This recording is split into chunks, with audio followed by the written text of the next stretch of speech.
to it. All So right, my this is friend. a yeah, this will be a fun session. We've just agreed that I can hotspot you, which you did to me a week or so ago on a couple of topics. So it's just probing Dominic Thomas on the learning curve that you're going through with this whole big AI transition. And just to kick that off, I am actually halfway through a very interesting YouTube video of this AI guy, and it's an idea that we touched on previously, where we will end up with our own co-pilots or our own agents that go and do stuff for us that we program and that know our values and interests and help us to curate experiences and opportunities. Well, this guy's describing a platform where they are looking to put together a team of agents with each agent having its own persona. So you've got your chief product officer agent and your chief technology officer agent and your marketing whatever agent, and that they all can then give you different research perspectives Hmm. on for planning. And he's taking it through, first you define what those personas need to be, then you create the tasks that they have to have. um, then there was then is the like tapping into large language models to make granular project plans. So it's atomizing the specific things that will fulfill the objective. And then it's taken to the extent of using tools, AI assisted tools, that agents can make use of to actually deliver the work. And it's like, so that's a mind blown moment for me, because we only talked about this kind of stuff a couple of weeks ago, Hmm. and now we see that places are already working on that kind of thing. How advanced they are, I don't know, but over to you. Like, where do we start? That's part of my learning curve. What are you looking at the moment, Dom? Well, I guess I probably started like anybody else. I came across ChatGPT earlier because I've just kind of been following AI for years now. It's just been a fascinating subject to me, and something I came across pointed me to their playground, and I was playing with ChatGPT. I think it was three at the time. And it could do that much, and I didn't know anything, so I didn't know how to work with it, right? But kind of hung in there and was news. And then, ChatGPT 3.5 came out and the chat bot, right? And everything was like, whoa, that was crazy. And, I think the very first thing you need to do is imitate, right? Go find people who know what they're doing and grab their stuff, grab their prompts, grab their code, grab their tutorials, right? Like people write that stuff. I think that's one of the most underrated things online is that experts love giving away stuff for free. They like helping, as long as you're not an asshole and you kind of follow the rules of a Reddit or a message board, like people will help you, and they'll get you going. And that's I ran across this one cat who had these super advanced prompts, got into his Discord, started talking to people. I still go to that Discord. That's kind of like my little secret haven that I visit, where I get these guys are really, really, really advanced prompt engineers, and I kind of see what they're up to. But you know, I think what then just came to me finally after playing around with like asking ChatGPT to write code and not really knowing so much what I could do with that, I just said, like, I have to have something to build, right? And that's when, we were talking about building chatbots, and I just went at it. Like when I finally had something that I had to build. Again, though, I just found somebody's like GitHub that kind of had like a process. He had pretty good directions, and just started following and copying what he was saying to do, and downloading this and downloading that, and getting my computer set up and the environment. Um, and it's just been experimenting. I think, one of the tips I would say is like ChatGPT 4, if you have access to ChatGPT Plus, and I highly recommend you pay the $20 if you're into this stuff. It's just worth it. They have the new data function where you can upload files. That has been absolutely mind blowing to me. And I feel like I haven't even touched it yet. And it was originally supposed to be about code, right? Like you could upload code or, and it was about the fact that it uses Python in the background to figure shit out. It can like rearrange data for you, which is really cool. You can give it the sloppiest data, like, and it'll do amazing things with it. But I started throwing research papers on there on large language models and saying, summarize that shit, right? Tell me like what's the gist, what's new. It's actually pretty good at that, saying like what looks new to you here, because the code interpreter, whatever they call it, I think they call it something different now, the data mode, it's not online and it doesn't have plugins, so it can't go online, so it's the one that's limited by 2021 or whatever. Um, and I swear it just has a sixth sense for what's new in there, but that really helps me. And then what I'll tend to do is take those summaries, like these 3, 4, 5, 6 points, whatever it comes up with, and I'll go back to the paper and I'll just read about those. Right. So that obviously cuts out the intro and the conclusion, but like, I don't have to read every single line. So that helps a lot in trying to pick up some of the newer stuff that's going on and kind of staying on top of that. But it's a lot like we've said, like there's 3 or 4 Reddits that I follow. There's I think there's 3 Discords now. I'm following people on Twitter now that are throwing a lot of stuff at me, right?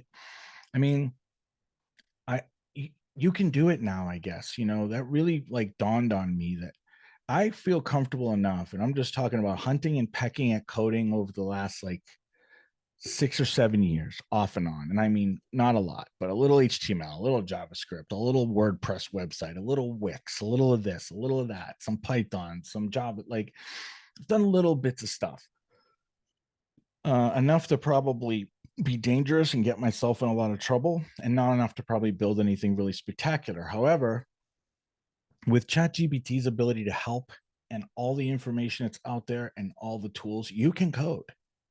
Like, just go for it. I don't know what else to say except just go for it. Like, I think Well, it's a confidence thing.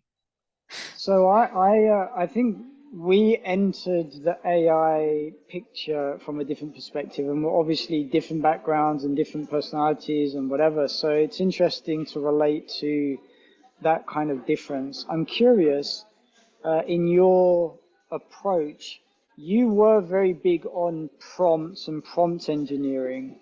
You started talking to me about that before I knew like what that is, literally. And you were talking about advanced prompt engineering. I said, just tell me what the basics are. But my entry to AI is from the perspective of getting stuff done with automation, Mm, because that's what I've been doing through product and marketing for like 15 plus years. mm-hmm, The first email autoresponders is something that I was using, which is instead of manually having to send out your email newsletter, you could set up a series of them and mm-hmm. have them go out one at a time, one every few days, and that was like it was a artificial intelligent god, godsend, in product and marketing. And then a whole industry blew up around marketing automation, and then we got something called RPA, robotic process automation, which is I mentioned it previously. It's like scanning text, going to websites, scraping data, optical character recognition of PDF for documents, and doing business service solutions. And I got into that. So then when AI came along, was, in my view, this year, was on the back of two things: Mid-Journey, Mm, which blew my mind. I saw that as generative AI, right? Creating art out of just natural language prompts. And then, which was my conception of prompt engineering. It's like, what is prompt engineering? Just type in the few words that you want, and then you get a nice picture out of Midjourney. And then it was ChatGPT. and that started to shift my perspective. So that's where I've come into it from. And I'm similar-ish to you. I've dabbled with code like from the beginning of the internet, HTML, CSS, got into a little bit of PHP, and then I started talking about Rust programming, and that's where I started to get lost and thought, to hell with that. I got too much to think about in product and marketing and everything else I'm doing.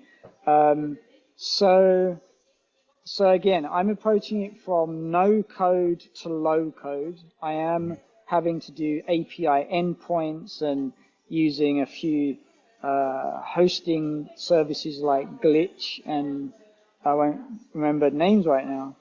But that's my thing, is like, how less code can I approach this Mm. with in order to automate something? And that's my orientation. Is that the same for you? Was that the same for you before and now it's different, or is it always been different, or what's your take on that? Oh no, I mean it's similar, right? Like I've been looking often for the lower code, no code approaches for sure. What I've been worried about is platform capture. Like what really kept me from the no code movement was exactly that. Like, Bubble's great, but they own you. There's nothing you can download. I mean, some of them don't even let you download your database of users, so I think that's the thing that drove me to Web3, right? I have that little bit of paranoia at a core level that says, as a person in my life in relationship, I do not want to be owned. I don't want to be stuck. I Mm, always want the option, and namely control over my work or things I'm going to put all that energy into building. And so, um, mm, I've been playing around with the pine cones of the world. And I mean, LangChain is one that's just absolutely amazing and doesn't require a lot of code. It looks like we'll call it a full code solution, but it isn't. It's really easy. It's just certain commands, and the code's kind of in the back end, right? You load the library when you're playing with it. It's on your computer, and then you can just grab bits, and it's got really intense documentation, so you can kind of find exactly what you want. Okay, the agents you were talking about, that's what you mentioned, those were called agents, right? LangChain's really good at allowing you to make agents because you can just put these pieces in, throw your prompt in it, name it, and you're done. It's like Marketing Pro prompt, bam, it's all set. It's handled.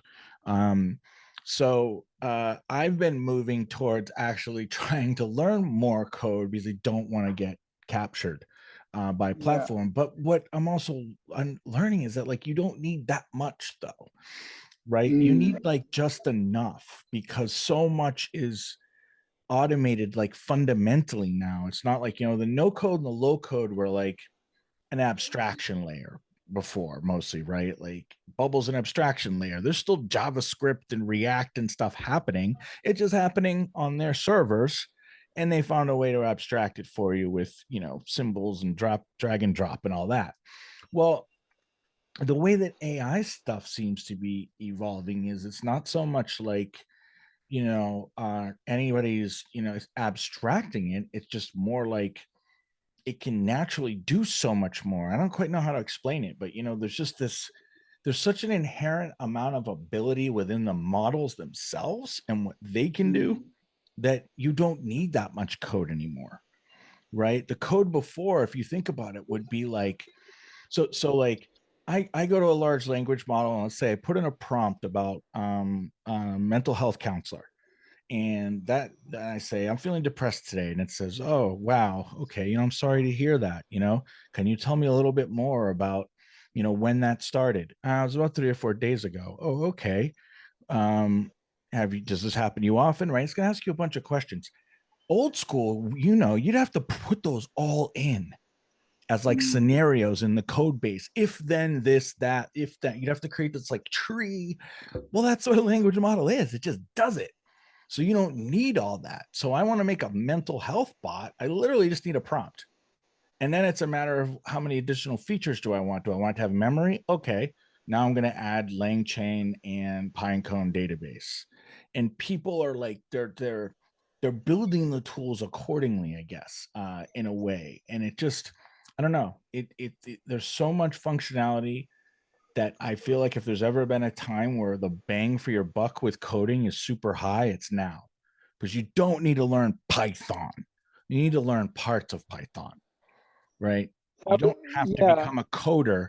You have to become adept at taking pieces of code and connecting them. It's like Legos. yeah, that's really interesting with the prompt and the agents you're talking about in LangChain, that you can create agents by giving a name to an agent and then adding a prompt for that particular agent. And then as long as they know when to operate, Mm-hmm. because the trouble that I've had in getting my head around just use a prompt against a knowledge base with a large language model, it's like those three pieces of the puzzle, is that how will the prompt know based on the user where the user is at in their journey of engagement? So I guess my model is talking about chatbots. So if the person comes onto the page and says, "Hey, I'm interested in a therapy session," then how does the prompt decide what level of feedback or information, or how strong of a sales pitch versus education, or coaching the person? It's like there's a lot of possible interactions that need to happen to make a really human like sensible conversation. So I just imagine this prompt as being a textbook that specifies all this stuff, and then you hope that the right bit of the prompt gets engaged at the right time based on Uh, what the person is talking. And so I thought, well, let me break it down as I would do in marketing automation based on segmentation, tags, topics, stages, like product life cycle, that kind of stuff. Does that make sense? it does, but what I think is hard for us to understand is that we don't need to do that because the language models can think. Like they can. It's a different type, but they think. They can reason, they can problem solve. And that's where the prompt comes in that, sure. I mean, if you want something insanely complex, you're probably going to need a pretty complex prompt. However, you'd still be surprised at how you can give it a more general instruction and it can take that and apply it to a half a dozen situations naturally. I think the way that it really came across to me was when I first heard about the fact that when they trained ChatGPT, they didn't train it to learn how to code, it just learned. It was a side effect. That was a symptom. That was a happy, oh my God, it codes.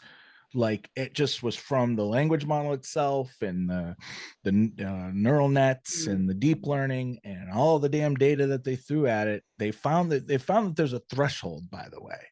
It's a certain amount of parameters, and I think it's over 100 billion. And once you get over that, something happens that they can't explain. And the model suddenly starts to learn on its own in certain ways, or it develops these emergent properties, right? We hear that word get thrown around, and it has to do with the parameters.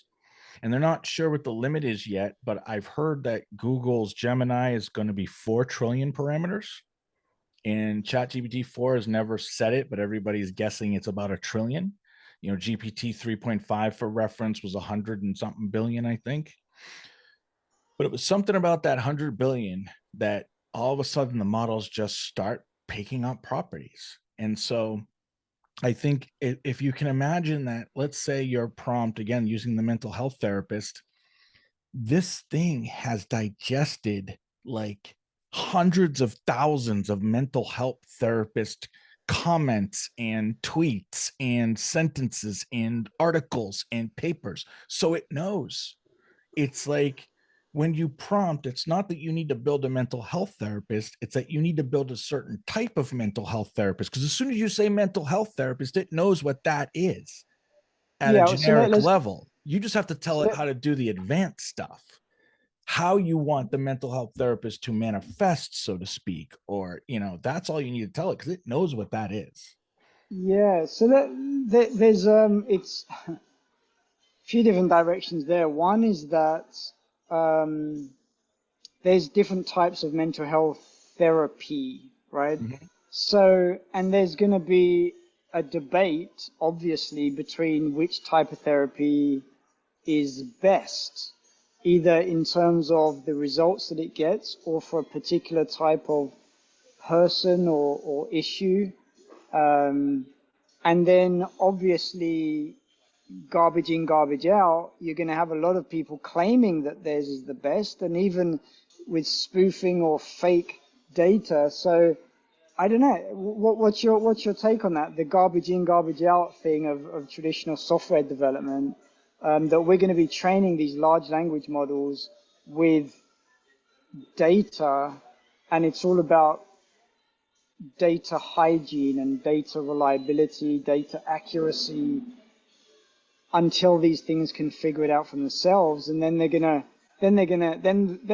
ChatGPT is eventually gonna say, when it's honest and fully informed, it's gonna say, look, these 10 different types of therapies are just bogus. Don't Yep. even bother. Yep. Go over and do this other thing because it's Yep. statistically got the best performance. Mm. I mean that there's something to be, that we already know that the quality of the data is huge, right? That like for example, what a lot of people have already tried is to take like ChatGPT and get it to produce data, thinking they can use that data to then train other models or train ChatGPT on a specific use case or whatever. And it's not, it doesn't work like that. They're not capable of producing that kind of quality of data.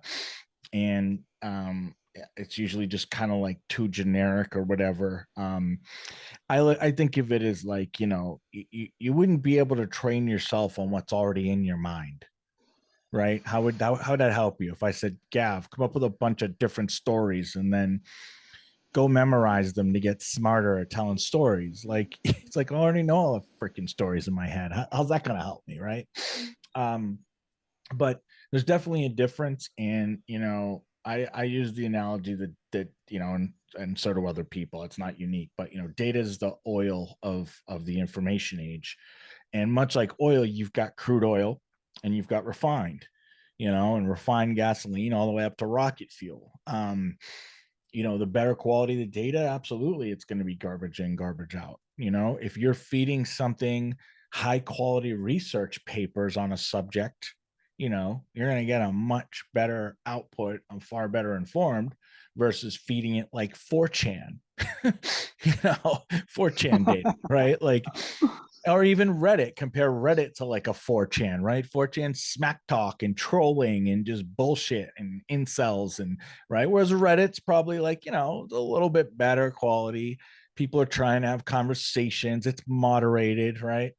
So on and so forth. So it's absolutely. I mean, there's already like rumors that they're kind of running out as it is. As much data as there's in the world, a lot of it's just repetitive, or it's not good enough quality, or it's private and they can't access it, right? So, because of course, like we have the world's greatest hospital here, Johns Hopkins University.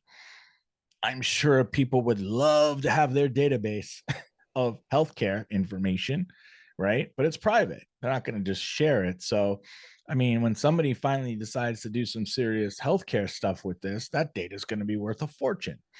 And I think you're going to also, what the trend that I've heard is like, it's going to be the kind of thing where people are going to bid, and whoever gets it's going to be the only one who gets it. It's going to be like licensed and proprietary, right? That's going to be how you can sell your data for the most, is to sell it only to one person, so only they have it. But I heard that's a big reason OpenAI did the Microsoft deal, right? To get access to all of Microsoft's data, right? That's why Google, everybody was like, why is Bard not amazing? And the answer to that is Google got caught with their pants down. They didn't know how far along OpenAI was, so they threw Bard together. They were still working on models and theory and, kind of pushing the envelope. So, but I've heard Gemini is going to be unbelievable, like scary, scary good, because now finally 4 billion parameters, right? So, We'll So see. what I'm hearing Or 4 is trillion. what I'm hearing is that there will be prompts that are able to ask kind of itself a learning curve of questions to cross-reference data sources Yep. and develop models by combining data insights and be able to go back and self-correct to integrate more insight with accuracy as new data becomes available. Yep. Stuff like that. What's also though is I think prompting is already coming to an end. Oddly enough, like advanced type of prompting in the way that it has been, because they say Dolly 3 has specifically been designed so you don't need really good prompts. It's back to just write, a day at the beach with, um, a whale in the water, and that's it. You don't have to say the sun setting and this and that. You get a great picture. You can say some of those things to tweak it if you want, but I don't know about you, but like Midjourney is not that easy, to get really good stuff, right? I mean, there's a reason why Midjourney prompts sell like crazy. If you want really high quality art, you need to know what you're doing. There's a technique to it, and it's not simple, but that's all changing. You know, this stuff's going to get so automated that I'm not sure what kind of skill set you're really going to need in 5 years. Mm. Like a lot of what we're learning is probably already on its way to being obsoleted. So we come back to that. Not only are we facing collapsing confidence of governments and total economic meltdown over the coming this decade, but we also don't know what the heck we're going to be doing 5 years out Yep. in terms of career opportunity. Like, what is our contribution? As soon as we've got AGI, what is it? Artificial Yeah. general AGI. intelligence Yeah. or artificial super intelligence. We're just going along for the ride and hope that whatever subatomic prompts that this system has, it's going to give some consideration to our well-being at the same time. There we go. It, man. I guess. So we're on All right. quite some learning curve. Any closing thoughts then in terms of learning curve for AI? What can, like, if people, what are the stages of where people are at in their AI journey? If they're complete newbies, what should they go and do now so that they can become obsolete in 5 years' time anyway, like the rest of us? Yeah. Um, there's still value in learning prompts, right? It's going to be a bit before they're not useful. So you should learn the basics. I'm not sure about going like way down the rabbit hole to try to learn like chain of thought and tree of thought and all that stuff. Um, but I think it's more about like, you know, the those ideas that you've been thinking about, they're far more possible now than you could have ever imagined. That idea you had for an app with your buddies, 2 years ago, like go Mm, use AI and build it, try it. You'll be mhm, surprised. It's probably a lot closer to being possible with just working with ChatGPT for a little bit, some trial and error, maybe having to learn a little bit about Google Cloud to host it, and like, bam. Because it's more like that. You still are going to need to know how to connect something to the cloud for hosting, right? You're still going to need to mhm, know APIs, right? Learn all the connectors. It's the best way I can describe it. Maybe we can do a better job of this down the road, but learn how to connect mhm, things, because connecting things is going to be valuable for a long time, I think. mm. I like it. Creativity. I guess last thought is it's okay that it takes a few weeks to learn Google Cloud hosting, Yeah. right? Because that's going to be a skill. When I go and enter these kind of systems, it's just so overwhelming. I just look at all of the menus and submenus and the configs and parameters, Mm-hmm. and I just think, how can anyone possibly master this stuff starting from scratch? It's going to take 5 years.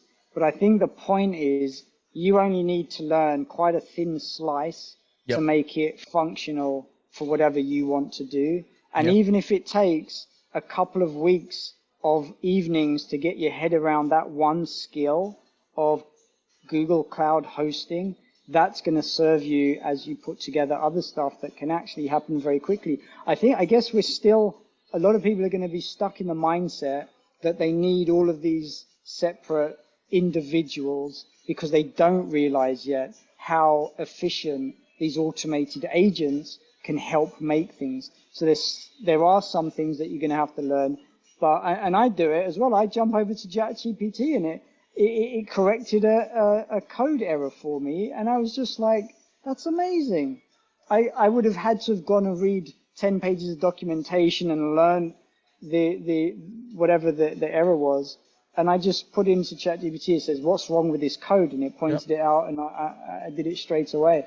So we can get ahead quickly, but just give yourself a break. You're gonna have to learn a little bit, and it's okay to invest that time to learn it because it's going to be worth it. Yep. 100%. All right.